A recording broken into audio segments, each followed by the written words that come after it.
Welcome to the standpoint. Listen, the fear of the unknown keeps a lot of us in bondage. The what if? I don't have anyone. I don't have anything to do. I don't have anyone to go. Keeps us in bondage. And in the end, quote unquote, kills us. Today, we are about to listen to the story of a woman who lived after she left. I'm sure you've heard me say it over and over again. Leave to live. Today, you will hear 11 testimony of someone who only left after she left and what she's doing now.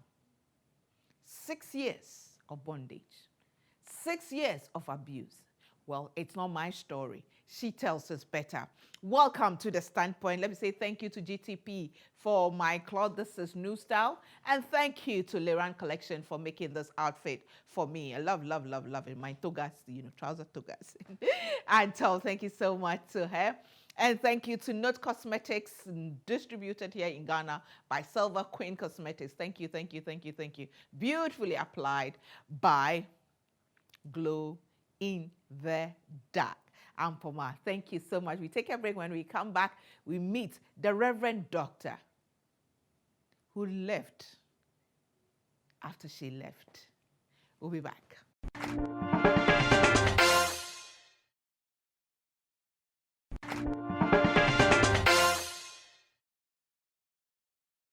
Welcome to the standpoint. If you just join us today, we are about to interview or have a conversation. Let me put it like it's not an interview, it's a conversation with a woman who left after she left. She has a story to motivate, to encourage, to show the love of God. And you'll be amazed. I left when I left. That's her statement. She's a woman with many colors. She is a Reverend Doctor. But let me say thank you to Away Purified Mineral Water and Puma Drinks by Casapreco Company Limited. Juice Time, 100% fruit juices. Thank you to Standing Floral and Deco for giving us the flowers and they're both artificial and natural plants. We are so grateful to them. Thank you to House of Food, Auntie Vera and the team. We are so grateful for everything you do for us. Mrs. Oforipoku and the family. Thank you to Yep Cleaning Services. I mean, everything cleaning. They will take care of it. 14 years of the standpoint and still counting. And we are so grateful to God. Today, my guest is an amazing woman. She's Reverend Dr. Jennifer Donko. She is a medicine counter assistant and a caterer. Welcome to the standpoint. Thank you very much. Thank you so much. I know the notice was short, but when I listened to your story on online, with Inimwa Ado, one strong and sassy, I just felt like the world needs to hear this, especially the standpoint. Followers need to hear your story. So thank you for coming. Welcome. Now you're a woman with so many. How many foundations do you have now? A lot. Let's go through it. You have the Don't Give Up Motivational Foundation. Okay. I have Don't Give Up Motivational Family. Okay. I have Thank of a Woman. Okay. I have Young Ministers Ministries. Okay. The writer of Realities of Life Messages. Okay. And Jenny Candy's Kitchen. And Jenny Candy's Kitchen. Yes, please. You are an ordained minister. Yes, please. Which church? Potter's Hand Apostolic Mission. Okay. How did you feel having to come out to share your story? I feel relieved, I feel powerful, and I feel amazing. How long did it take you to break your silence? Let's say 6 years. It took you 6 years before you broke your silence? Yes, after please. the incident had happened? Yes, I have never spoken to anyone about it. And it was affecting me in every area of my life. So when I was called, I was like, I have the fear, maybe people will criticize me. Okay. But I still have to voice out because I know it's going to save somebody. So I took that step and I decided to voice out. And people around me were surprised. It was like, so you went through all this. Why didn't you tell me? There was nobody there for me to voice out to. Your workplace, people were shocked? Yes, everybody was shocked. Even my elder brother, my twin brother, they I was like, You're a twin? yes, please, I'm a twin. I was Wow. like, what I heard, is it true? I said, yes. They were so shocked. And unfortunately, after the program, someone called through and it was like, the program is about me. So which means there was an evidence that the person used to abuse me. And I feel okay now. So he's accepted? Yes, he did call through the program that it's all about him. So they asked, are you called Emilia? Are you called Baba? Because these are the two names I mentioned. Yeah. I was like, no, he knows the program is about him. I feel okay. I feel relieved now. But he hasn't approached you? He just called few family members that I came on the show to come and mention his name, which I never did. You did? Yeah. The guilty conscience. Tell me, Sure. what happened?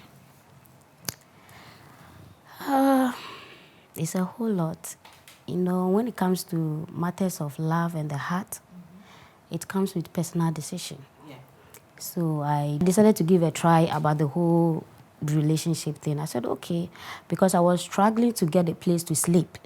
So once a man have come into my life to give me a place to stay and love me, I'm okay. So Why were you struggling? Why were you struggling to find a place? Where were your parents? Where did you used to live? my parents were in Volta region by then. I Okay. came to stay with an uncle. Okay. And unfortunately, my uncle sacked me from the house. And I didn't have a place to go. So Who was your twin? he was with my uncle. Okay. So the two of you were with your uncle? Yes, and I was sacked. Because later I voiced out that my uncle was trying to make sexual advances on me, Right. which I said no. So he decided to sack me. And I didn't have a place to go, so I decided to go to Tema Station and beg for money. Really? Yes, so I slept there like 3 months. You slept at Tema Station on the Yes, street? yes. For 3 months? Yes, with some of the Kayayo girls. So I made Wow. a friend called Fadija. She normally gives me her baby. I will go and use the baby to beg for money. Wow. So mostly when you see people holding babies and begging for money, some of them, the babies are not for them. We just use it to raise money for ourselves. No, hold on there. I mean, how was the feeling like? Weren't you afraid that somebody would see you and recognize you, or it was that you were that desperate that you had to do this? I was trying to reach out, but I wasn't having a mobile phone. So I was like, okay, if anybody should meet me, I'll be able to tell them this is what I'm going through. Because at the end of the day, I decided I'm not going back to the village. They are going to mock me. So I'll try my best to make sure that life become better for me. Because when I go back to the village, those days I used to drink.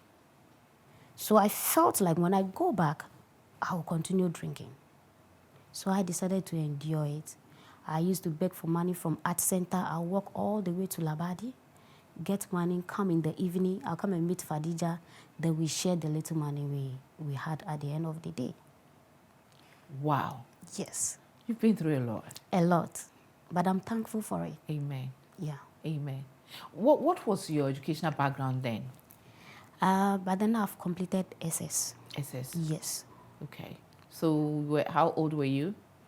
Around 23. 23 years. Yes, please. Wow. So you were mature, during this. I'm just thinking something must have really pushed you, have been very desperate then to do that. So you did that for 3 months? Yes. So one day at the station where they are loading Teshinunga, I met a friend called Emilia, and she was like, what are you doing here? I said, this is where I'm staying. She said, how? And I told her, just help me, I need help. So she said, okay, I can take you to the house, hide you for some time, then I'll talk to my father that a friend wants to come and spend holidays with us. So I was in her room for 2 weeks. I was hiding. Did you know? No. Unfortunately, the father have problem with the leg. So when he's coming, you hear the footsteps. So anytime I hear the footsteps, then I run and go and hide under the table. And she took care of me for 2 good weeks. Wow. So it's Are you still in contact with Emilia? Oh yeah, she's just like a sister to me, and I'm forever grateful. I see her almost every 2 weeks. So what happened after that? After 2 weeks, then what happened? So she spoke with the father, and the father said, okay, how long is she coming to stay? And she told the parents 2 weeks. I said, okay. So at dawn, I woke up around 5:30. I need to go outside, go and wait at the gate as if I'm coming. I waited till the man woke up. So they brought me in, and I explained to them that I'm here for holidays. I'm coming from Volta region. So the father said, okay, you can spend some holidays with us. But there is one thing that saved me in that house. I was never lazy. As early as 5:30, I'm awake, I'm sweeping, I'll do everything, prepare breakfast. And the man was like, wow, I like you. Can you stay with us? I said, yes, I can. I was so excited. I was so much excited. So I decided to be with them for some time, like 4 months, and I got a job at Tema, one of the restaurants. I don't want to mention the name, Okay, Community 5. Okay. So I applied for a job. I went there. They told me, okay, I will start that day. So I prepared myself. I told Papa, I've gotten a job, so I'm going to Tema. He said, okay, all the best. He gave me 10 cedis those days.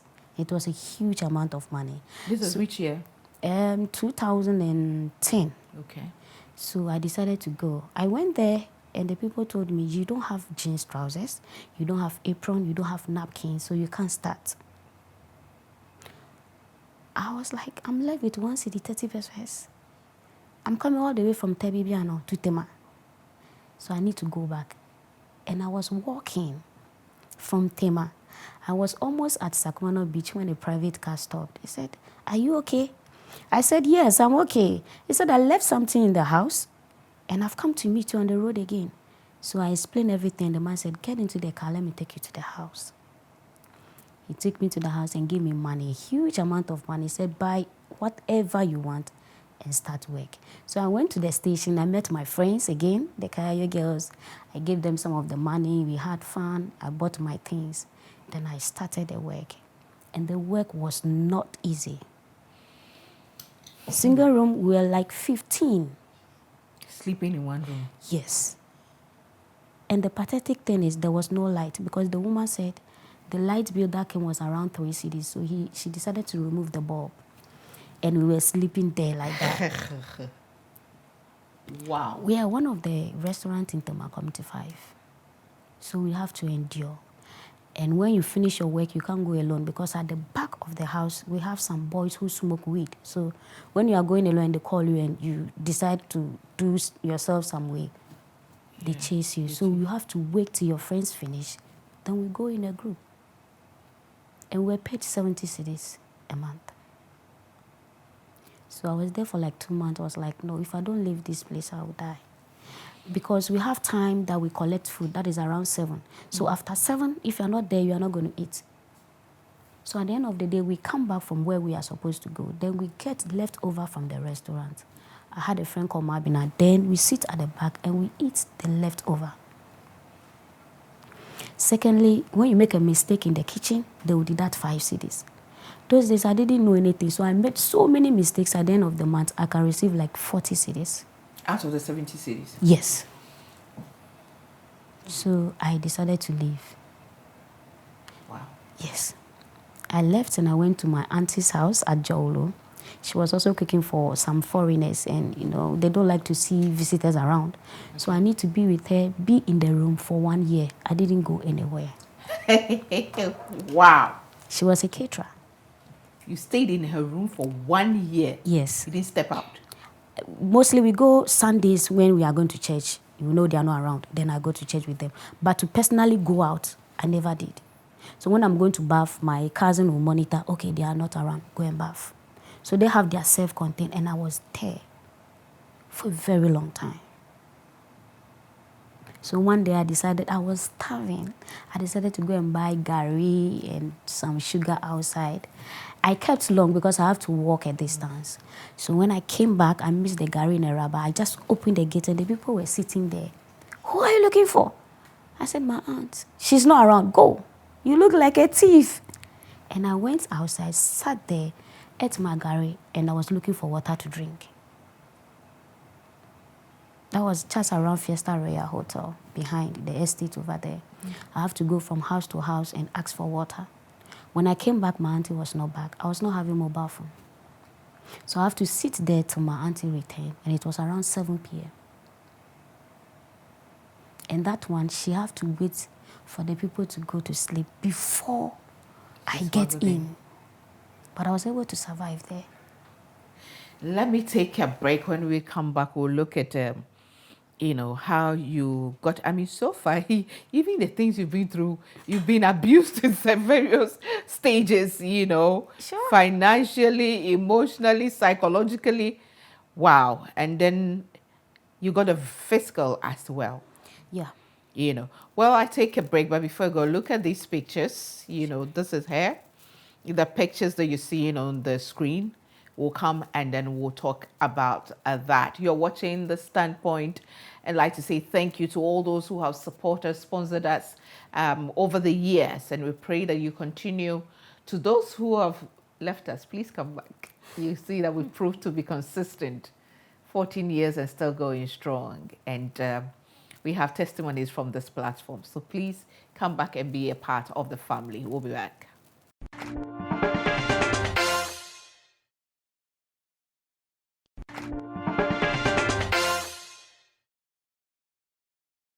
Welcome back to The Standpoint. Again, I say thank you to GTP for my cloth. My dress is by Liran Collections. Thank you to Note Cosmetics, distributed right here in Ghana by Silver Queen Cosmetics, and makeup beautifully applied by Glow in the Dark. She's on Instagram as glow_in_the_dark.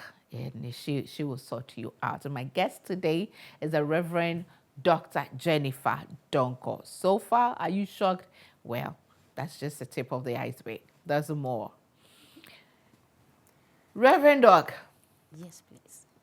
All those times that you were going through this, being sacked from home, hawking on the street, begging for alms, going to work at a restaurant, 15 in a room, going to your friend, your auntie. What was going through your mind? I got to a point I'd wanted to end it all. Yes. I was fed up. I was tired. I was weak. But I kept hearing voices like, you're going to make it. You will make it. I'll cry my eyes out. The next day, I'm okay. Did your parents know what you were going through? Or your twin is a brother, right? Yes, please. A twin brother. Yes. You see, the issue I had with them is that they took care of me, but they never create that relationship with us. Whereby you can go and say, okay, Daddy, this is what I'm going through. Mom, I want to discuss something with you. So you see, the interview I did on Joy FM, I started from childhood where at the age of 13, I was taking alcohol. I was drinking. 13? Hard alcohol, yes, very hard alcohol. Why? Because my mom was having a drinking spot. So I see people drinking, I decided to try. At the age of 14, I had a cousin who was touching me sexually, and I couldn't voice out to anybody. And she did that for like 3 or 4 months, and I was comfortable. Is she? Yes. She used to touch my breast, touch every part of my body, and I felt okay. I couldn't voice out to my mom and dad because the slightest thing you do, that is going to really cane you, the hell out of you. So I kept it to myself. They never knew you were drinking, alcohol or nothing. But I remember one day I was so drunk that my twin brother had to come and bath me.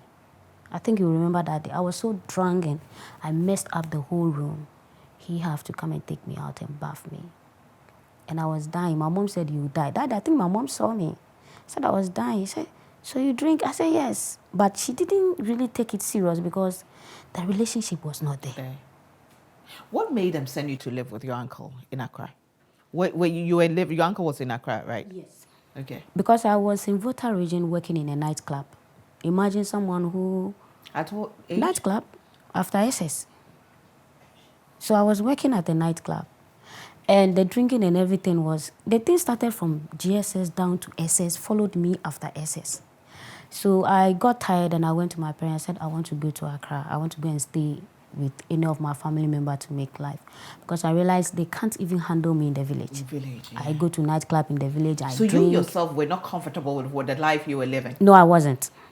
I wasn't at all. But because there was nobody there for me, I decided to do my own thing. So they said, okay, then go to your uncle.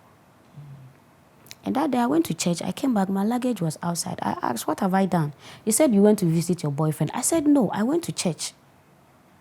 I couldn't defend myself. So I used my uncle's daughter's phone. I called few people I could call for help. Help was not there. I wasn't having a mobile phone, so I decided to just end up there. Which year did you finally get a mobile phone? That was when I went to Takrady to start school. Which year? 2011. Was the first time you had a mobile phone? Yes, that I went to Takrady. Okay, so let's come back to, okay, so you finally went by, your auntie was able to sneak you in after the people went to bed. I mean, the people she was working with. And you stayed there after a year? Yeah. And you had to move? Yes. For that one, I moved back to the village. Okay. Yes, because we had a funeral, I have to go to the village. I decided to stay for a while, and that is where I met the guy who showed interest in me. So I said, okay, I'll follow you. Mom and Dad didn't know I followed the guy to Accra. I just told them I'm going to Accra. So I went to stay with the guy. Okay. Then the whole thing started. What happened? For the first 3 months, everything was nice, lovely, very romantic. And I realized he had anger issues. The slightest thing was he very older than you? Was the age difference big? Not really. I think he's just older than me, like 5 years. Okay. Yeah. So the slightest thing, I see how he behaves. He breaks things. He talks anyhow. I was like, oh, really? Well, I don't have a choice. I don't have a place to go, so I will stay. So the first abuse started when he told me to cook for the friends. I was supposed to pan fufu for the 2 of us. But later he called that my friends will be coming, so pan fufu for 6 people. I can't do it. Only you? Only me. Nobody will help you. You have to do... Only me. That was where the problem is. I can pound, but not for 6 people. Yeah. And they are not for women, they are for men. Right. So I did the soup. I sent a text message that, please, when you come with your friends, then you can help me to pound the fufu. So when he came, I was like, you have disgraced me in front of my friends. So he was able to pamper the friends. They saw things out and the friends left. And that was when in the evening the whole thing started. So he picked up a belt. In the process of trying to beat me, I held the belt. I was able to defend myself, but I realized my strength was down. He went for a laptop charger. And then I think I still have the mark on my leg. He used the laptop charger on me. Then I realized that every time he's angry, he has to lay hands on me. I remembered one day, those days too, I was drinking with him. So when we get drunk, we mess up the whole house. One day he was like, I can't remember what I did, but I did something. Excuse me to say, I denied him sex. Okay. So he was like, okay, then you can't sleep in the room. So the sister was around. I ran into the sister's room. I said, save me, yes, your brother is going to kill me. Then I realized he went for a pistol, the one we used to pound fufu, and he was hitting the door. And the sister said, I don't want anything, go. If he wants to kill you, let him kill you. I'm tired. So I ran to the washroom. And unfortunately, the washroom is like a wall is dividing. So he stood where the washroom is, and he was pouring water on me on the other side whilst I was sleeping there. So throughout the night, I slept in the washroom and water all over me just to save myself. And I made up my mind, I'm not going back to the village. And I believed those days that he's going to change. So I went through a lot. I was beaten almost every day when I messed up. But I was able to endure. For 6 years? Oh, 6 years. I got a chance to even move away from him. I went to Takrady. I still go back to him. Was it the sex or what? It wasn't the sex. You see, I wouldn't say he's a bad person, but he just have anger issue. On the other side, he's good. You know, people like that, when they hurt you. What, he supports you financially? Yes, those days I wasn't working. So he had total control over me. And those kind of people, when they beat you up and they want to apologize, they have a nice way of doing it. I just want to be sincere. Oh, you know, it's not me. It's the work of the devil. You can talk to my mom. I'm not like that. Talk to my brother. I'm not like that. Then I'll just calm down. Oh, okay, I need this. Buy it for me. Then he will just buy it for me. Then I feel okay. So I was like, okay, let me give him the chance. He will change. So I was standing on the point, he will change, he will change. And I nearly died. I nearly, because a time came. I traveled all the way from Takrady to Accra. Someone gave me information that there is a lady that used to come there. I have to travel. I came and there was a lady in the room. And it was not easy. The fight. And he made me sleep in the same room with the woman. So the next day, the lady left, and I was able to hijack the phone. I connected it to my, and he called the lady, was like, oh, is the witch still there? He said, yes, don't worry, she will leave, so just hang around. I was like, okay, then I'm not leaving. So I went upstairs. According to their conversation, her things were up. I went there, picked the things, and I bent them. And unfortunately, there was just a towel around me when he confronted me. He beat the hell out of me till I was naked in front of his friends. And I still have a recording of the friends confirming that particular day I was naked. Tell me, at that point you left and never went back? For the second time I came, I met the same lady. No. After this one, you went back? I went back. I was in the same house. I still slept in the same room. So it was the last beatings that I had, the pictures I sent to you. Okay. It was in the night around 12. I ran out of the house. I was looking for someone to help me. I went round. Everywhere I go, I said, the blood that is coming from you, we are afraid. So I was able to get a container. I stood behind it and I took selfie. That was when I took the picture. I sent it to some friends. Said, this is what I'm going through. And the next day, I have to still go back to the house because I don't have a place to go. So I slept there the next day and I realized my mouth was swollen. I can't brush my teeth. I can't eat nothing.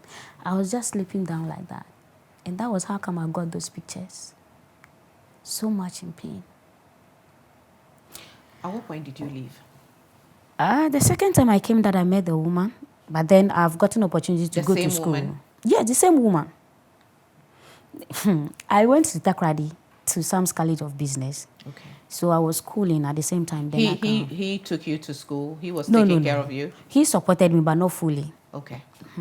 So I decided to okay, he will change. So the beatings for the last one made me like, no, I'm not coming back again. I will die.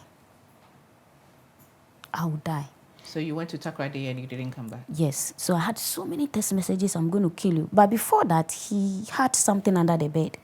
And he said it was acid. So if I tried to leave him, he would pour it on me.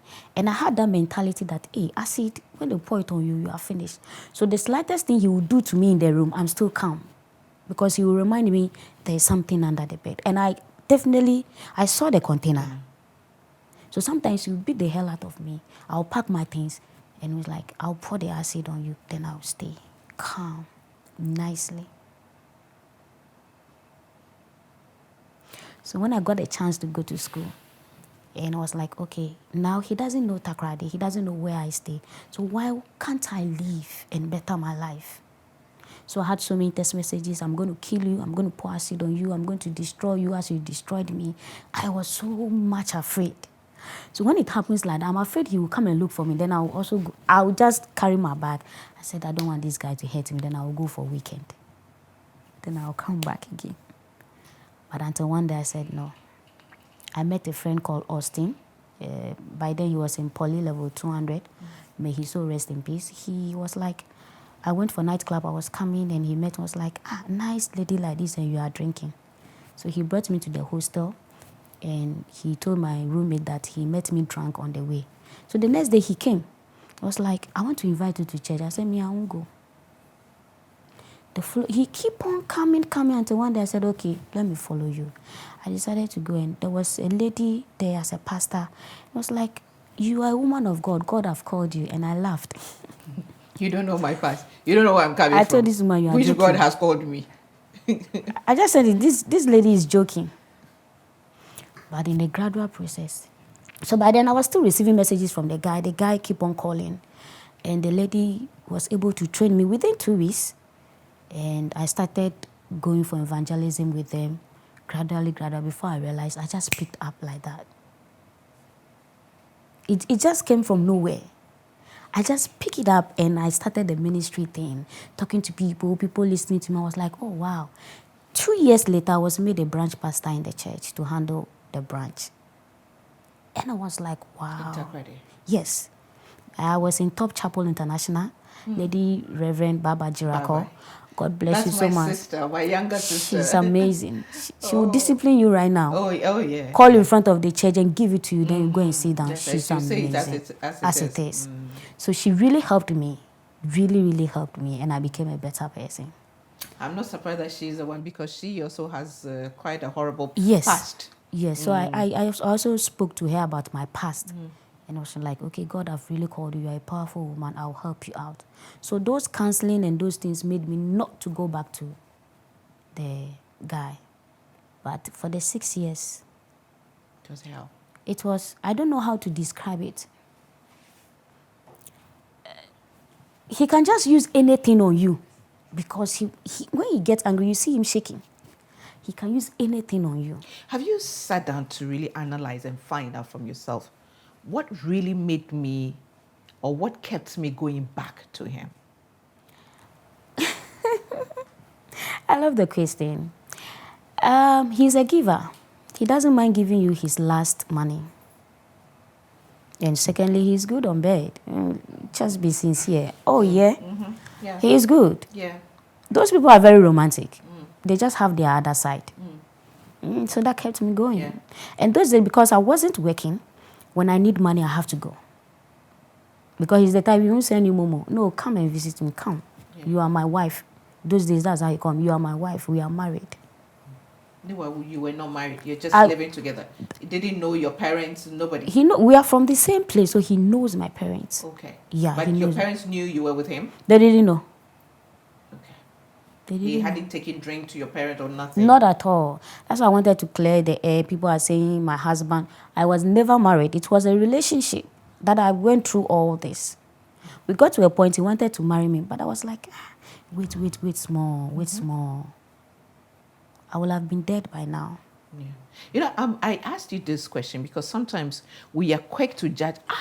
And you keep going back. And that's one thing I've learned never to do, to judge people as to why they keep going or stay in abusive relationship, because there are things that sometimes keeps you bondage. Sure. From everything you are talking about, from your background and everything, you had no confidence, you had no self-worth, you had no resources, you had no backbone, nobody there for you. Nothing. So he was everything, the only thing To you me. know. Yeah, he gave you everything that you didn't used to have, the money, The food. the what seemed like a love, the phone, good sex, which seemed to be like, made you feel good. I believe that was the only moment you really felt good. Sure. With him, when he's really having good sex with you. Yeah. Right, that's the moment. So those things held you on there. And you always, that thing they say, weigh the good and the bad. Sure. And you felt the beating. If you beat me and give me this, I'll go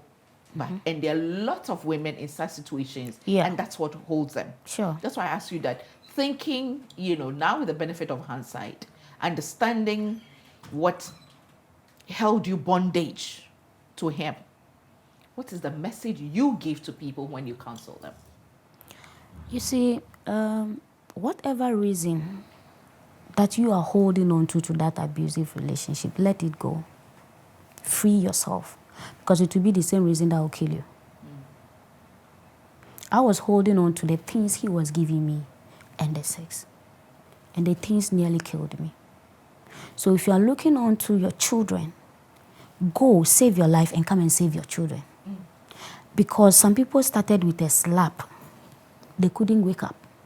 Mine was built and a whole lot, but I survived. You can't survive. So the message, mostly I talk to people, let it go. It is hard. Looking at the things you have shared together, the good times, the bad times, the memories, still have to let it go. Because one mistake, you are gone. Because I remember one day I blacked out. I couldn't see anything. I just woke up, I was on the bed, and there was blood coming out from my nose.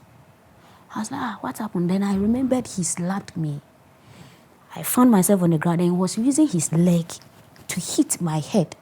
So I just went off. Then I asked myself, so if I were to die, the parents wouldn't have, nobody would have cared. My dad was the type, he had money. But I never had that opportunity. Oh, so you didn't come from a poor background? Oh, no, not at all. My dad is rich. They know him. But that relationship, like, oh, my daughter, what do you want to be in future? They never asked me. So I grew up not knowing what I'll be in the future. All I know is I'm fighting for my life. Like, oh, how was school? Is everything okay with you? That Nothing. relationship was not there. So I never had that kind of love, affection, and those kind of things. No, it's like buga discipline. So where I got comfort was where I got stuck in. All in the name of he's taking care of me. He's showing me love. He's taking me out in the evening after beating me. Then the following week when I'm okay, he takes me out to live band and those things. I was okay. Reverend, do you think you've healed? Not really. Because sometimes I see, like, I get angry with myself. Then it affects everything around me. People who know me or who knew me, they always say, so all these things you went to and you didn't tell us, is that why you were behaving like this? It's affected me sexually, physically, socially, everything around me. So I grew up to have some kind of attitude, I can fight you. Yes. Because you were angry. And I got some kind of attitude from station. Those days, before Fadija would give me her baby, I used to help her carry some of the goods. And you charge somebody 3 cedis, you get there and the person gives you 1 cedi, 50 pesos. So that kind of anger thing, will fight and bring the things back. That's what Fadija taught me. She said, carry it back to where you pick it. And I'll do it. Mm-hmm. Then it's better I don't get the money. And I got some kind of attitude from there before I went into this abusive relationship. So in the process, I fight to defend myself. And then sometimes when I'm there, I feel like my head is burning. Because sometimes he slapped me, hit me, then as if my brain is shaking. So it have really affected me. I won't lie. It have. And it's still affecting me. So after the Joy FM program, I said, I need counseling because now I have voiced out and I've seen my weakness. Yeah. I need help. Have you got help? Not yet. Would you mind if we connect you to somebody to help you? I'll be very happy. We'll do that. Yes. We'll do that. I personally will make sure I connect you to somebody to help you. Sure. Because, sometimes we over-spiritualize things. Mm-hmm. Now you're a woman of God ordained. Yeah. But you need the professional help as well. Sure. So I'll connect you to that. Let me take another break and move on to when you started living. Mm-hmm. Now you are a medicine assistant, you are a caterer, you have the boldness to work. Sometimes people see us and you think that you've come through, you now have foundation, you're doing this, and so you're strong and you're everything. But then we're all human. Our past has a way of weighing us down, and playing up every time, and if we don't get the help, we'll be in trouble. Sure. You're watching The Standpoint. I'd like to say thank you to Away Purified Mineral Water and Puma Drinks by Casa Preco Company Limited. Juice Time, 100% fruit juices. House of Food, Auntie Vera and the team, always grateful. Mrs. Oforipoku and the family, we are grateful. Thank you to Stunning Floral and Decor. They give us the natural plants and artificial plants to decorate our beautiful set that makes it look like a garden. Having a chat in the garden. And you have cleaning services, everything cleaning. Get in touch with them and they'll sort you out. We take a break. When we come back, we'll look at when she started living. Yes, you can still be wounded. Remember my book, Broken but Beautiful? Yeah. You can be broken, but your beauty will still show. So not healed, but her beauty has birthed many things. We'll be back.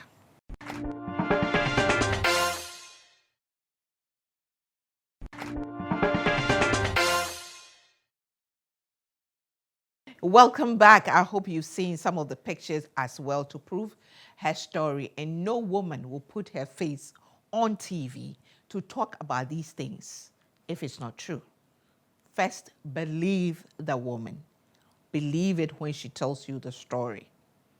And you've seen the pictures as well. Live to live. When did you start living?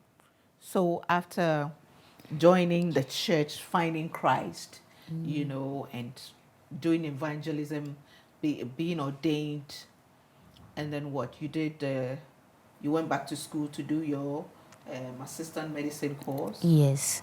So from Sam's College, I did business administration. That is diploma, marketing.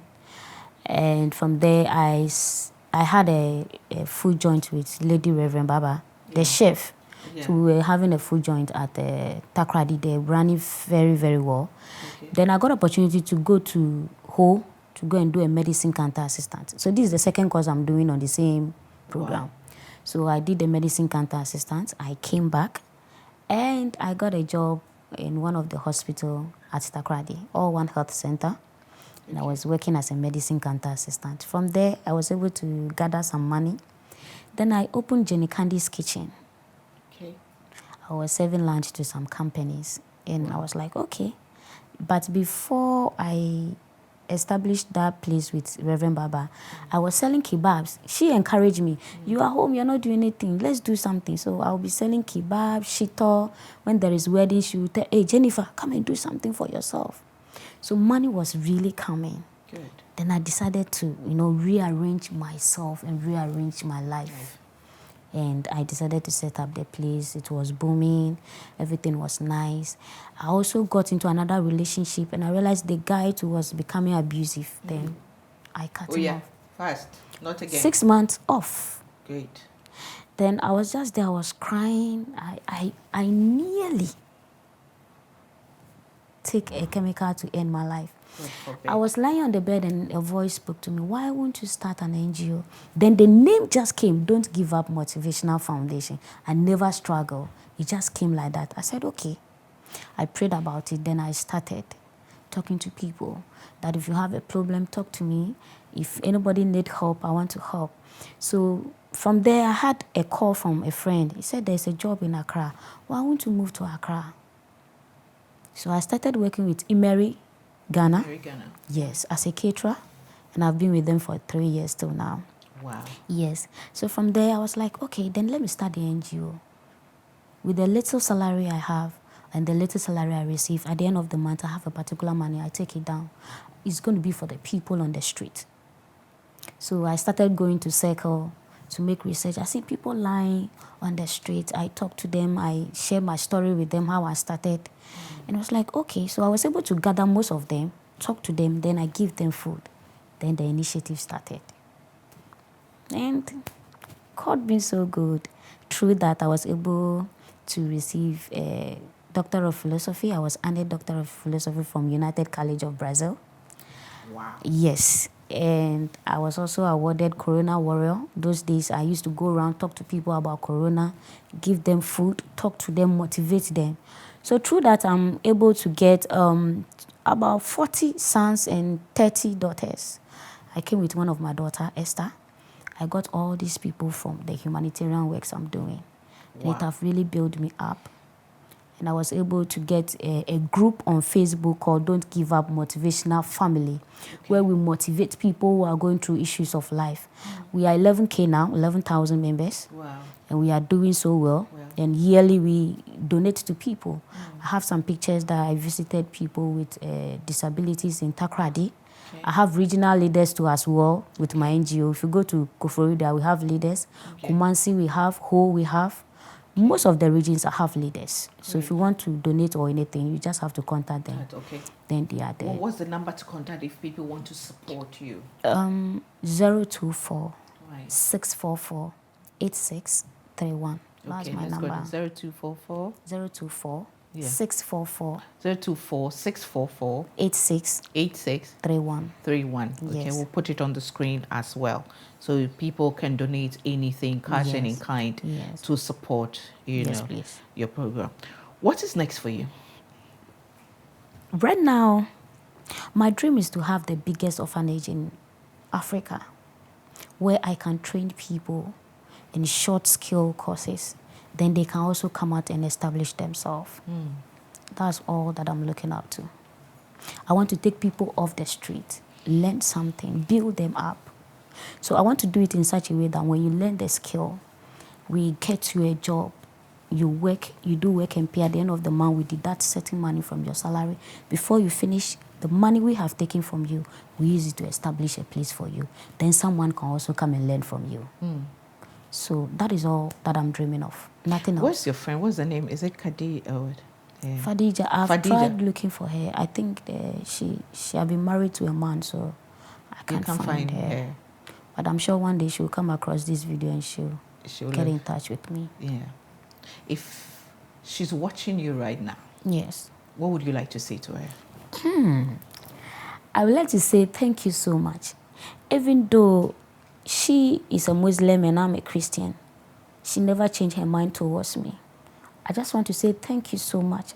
And wherever you are, may the grace of God locate you to locate me. Amen. So that we can continue where we started. And your friend Emilia? Oh, Emilia. Thank you so much. Before I even moved to my new location, I moved to go and stay with her last 6 months. I was with her. She's amazing. She's the best. And she's everything. I thank her so much for being there for me. I love her. I appreciate her. And I honor her so much. She's the beginning of my story. What are you afraid of at this point in your life? I'm afraid of being abused again. So when men approach me, I get so scared. I have that mentality. You're traumatized. How about if he change and start beating me? What am I going to do? Yeah. Because the guy was nice from the beginning. And all of a sudden, I realized he just came out from his real character. So I get so much scared. So because of that, you're afraid of getting into relationships now? For now, I'm going out, even though it's a distance relationship. Okay. Yes, I'm going out. But you're still afraid kakra? Kakra. Yes, I am. What have you got to say to women who find themselves in abusive relationships? Please run for your life. Simple as that. I got opportunity to leave. But what about you? You may not. Life is only once. You either die or you get deformed. Which one? So choose wisely.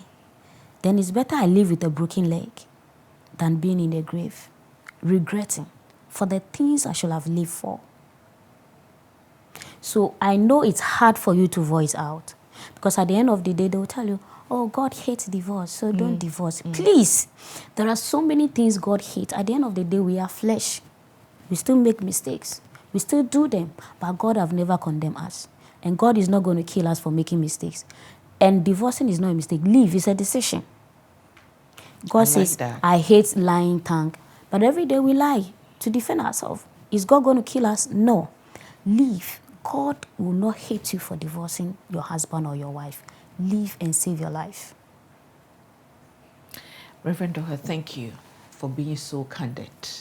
And I pray and hope that we will actually get you on again, and especially look at the role of the church in all this. I must say that I thank God for Reverend Baba's life, for holding your hand to it. September, we'll be having the women call to worship, and officially invite you to come and also share and encourage. Thank you so much. So we'll send you a formal invitation to that. God bless you. Bless you too. May the Lord keep you. And as I said, I will definitely get you connected to a very strong woman of God who is a professional counselor, trained one, and who works with a team. She has a Beulah consultancy. I can counsel her. They are counselors. And, you know, I know you love her. You know, she's a pastor, but she's a no-nonsense pastor.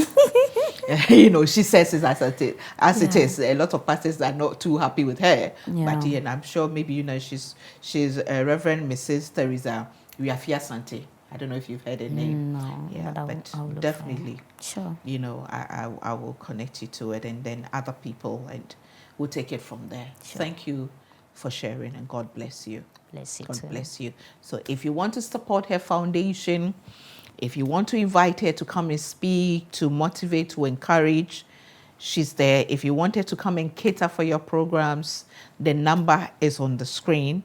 You can call her and she'll be there to support you. If you want to provide any support, any correct one, please, you know, reach out and touch. She's been through a lot, but she's still standing. Yeah. Still standing. So what she needs is more support for her to stand tall, to reach out and help others. I'll be back with a bit of me. Thank you, Reverend Doc.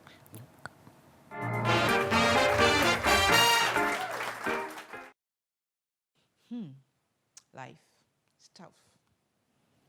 Life is tough. Be nice to people because you never know what they are going through.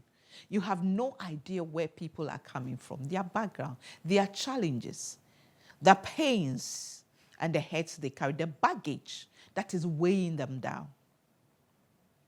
You see, you only do better if you know better and you give what you have. There are people who don't know any better. They've never experienced love. They've never experienced compassion. They've never experienced giving.